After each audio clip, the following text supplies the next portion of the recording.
हमारा सौभाग्य है कि भारत दुनिया का तीसरा ऐसा देश बन गया जिसने स्वदेशी वैक्सीन बनाई और उसके टीकाकरण का काम शुरू हुआ। प्रथम चरण में 3 करोड़ लोगों को टीका लगेगा, लेकिन इसके लिए सरकार ने एक व्यवस्था की है कि जो फ्रंट लाइन वॉरियर्स हैं उनको पहले, उसके बाद सरकार ने जो प्राथमिकता तय की है उसके आधार पर ये टीके लगेंगे। लेकिन सरकार ने आश्वस्त किया है कि प्रत्येक भारतवासी को इस सुविधा का लाभ मिलेगा। तो ज़रूरी है कि वो अनुशासित तरीके से सरकार के निर्देशों की पालना करते हुए और इसमें पूरा सहयोग वो करें।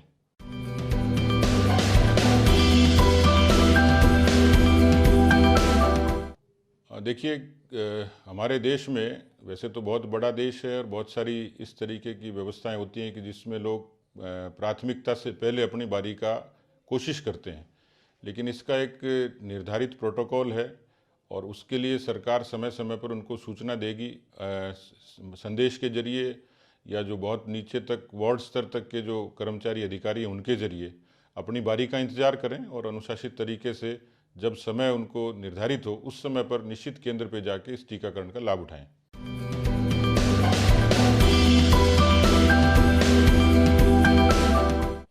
देखिए, नई चीज़ या नवाचार कोई होता है तो कुछ भ्रांति होती है, उसके बारे में कुछ इस तरीके की आशंकाएं होती हैं, लेकिन अब ये स्थापित हो गया कि टीका सुरक्षित है और कोरोना से संक्रमण से बचाव का एक प्रतिरक्षा का बेहतर उपाय है।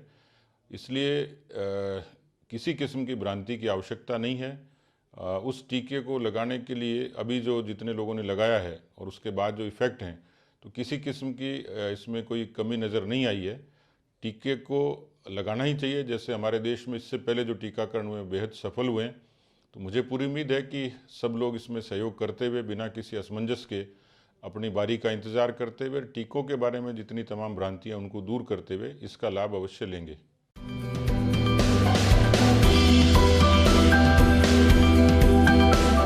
देखिए, क्योंकि वैश्विक महामारी थी, बताया जाता है कि 100 वर्षों में इस किस्म की महामारी आती है और बड़ी चुनौती थी विश्व के सामने, देश के सामने भी।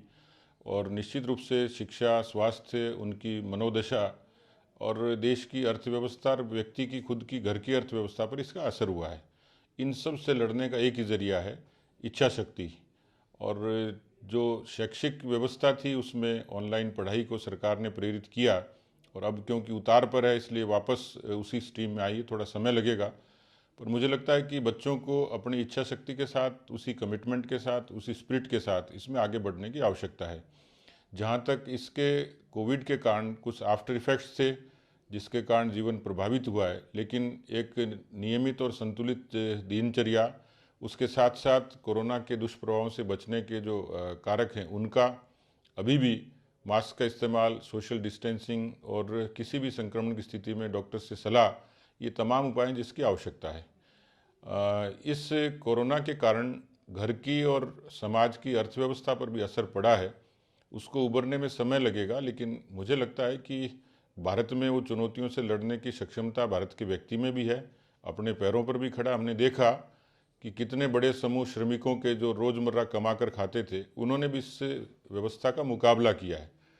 तो लोगों को अपने काम पर लौटने से लेके और जो रोज़मर्रा की उनकी मजदूरी है उसमें समय लगा, लेकिन मुझे लगता है धीरे धीरे वो सारी चीज़ें पटरी पर आई हैं।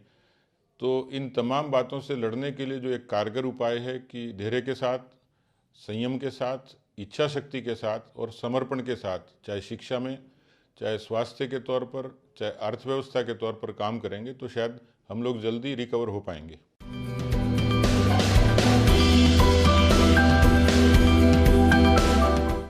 देखिए, पहले तो इसका व्यापक प्रचार प्रसार हो, सरकार जिसके लिए विज्ञापन के जरिए भी दूसरे जरिए से प्रसारित करती है। दूसरा, हमारा जो ज़मीनी स्तर के कार्यकर्ता हैं, सरकारी जो अधिकारी कर्मचारी हैं जो बहुत नीचे के स्तर पे काम करते हैं, आंगनबाड़ी का एक बड़ा नेटवर्क है, आशा सहयोगिनियों का एक बड़ा नेटवर्क है, हमारे यहाँ के ग्राम सेवक, पटवारी जो सीधे सीधे नीचे के स्तर पे कनेक्ट होते हैं, वो लोगों को व्यक्तिगत सूचना भी दे सकते हैं, सामूहिक सूचना भी दे सकते हैं। हम लोग क्योंकि सामाजिक रूप से एक बड़ा नेटवर्क संगठन के नाते होता है, तो हम भी कोशिश करेंगे कि हमारे से जुड़ने वाले तमाम लोगों को हम इस भ्रांति के को भी दूर करें, टीकाकरण के लिए उनको प्रेरित भी करें और उनको संयम और संतुलन बनाए रखने की अपील भी करें।